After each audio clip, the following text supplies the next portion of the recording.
नागपुर के Jaripatka police थाना हद में नगर निगम में काम करने वाले एक सफाई कर्मचारी राजू उपाध्याय ने अपने घर में फांसी लगाकर आत्महत्या कर ली थी। उनके परिवार को मौके से एक सुसाइड नोट मिला था, जिसमें उन्होंने अपने दो वरिष्ठों योगेश छाती चेल और गुड्डू राउत पर काम का अत्यधिक बोझ डालने और उत्पीड़न का आरोप लगाया था। पुलिस ने शुरुआत में आकस्मिक मृत्यु का मामला दर्ज किया था। हालांकि सुसाइड नोट में लगाए गए आरोपों की जांच के बाद राजू उपाध्याय के बेटे सौरभ उपाध्याय की शिकायत पर पुलिस ने आत्महत्या के लिए उकसाने का मामला दर्ज किया है। पुलिस ने दोनों आरोपियों को गिरफ्तार किया था और 3 दिन की पुलिस कस्टडी के बाद अब उन्हें नागपुर सेंट्रल जेल रवाना कर दिया है।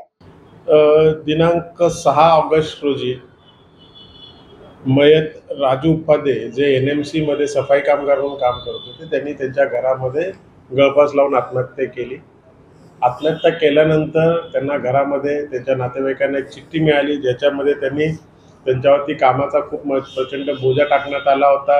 त्यांच्याकडून जास्त काम करून घेतलं जात होतं, एकट्याकडूनच काम करून घेतलं जात होतं।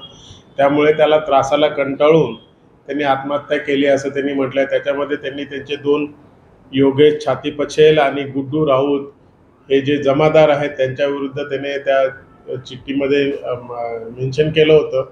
त्यामुळे सदर प्रथमदर्शनी आम्ही त्याचा अपमृत्यू ADR दाखल केला होता। ADRची चौकशीनंतर त्यांनी जे मृत्यूपूर्व जी चिठ्ठी लिहून ठेवली होती त्याच्यामध्ये आम्हाला तथ्य आढळल्यानंतर सदरप्रमाणे मयताचा मुलगा सौरभ उपाध्याय याची फिर्याद घेऊन आपण तो गुन्हा दाखल केलेला आहे आणि तत्काळ जे 2 जमादार आहेत योगेश छाती पछेल आणि गुड्डू राऊत यांना अटक करण्यात आली होती। 3 दिवस त्यांची पोलीस कोठडी मिळाली होती। 17 तारखेपर्यंत पोलीस कोठडी होती। त्या दरम्यान त्यांच्याकडे आम्ही कसून चौकशी करण्यात आलेली आहे। अधिक चौकशी चालू आहे। सध्या या दोन्ही आरोपी जेलमध्ये गेलेले आहेत।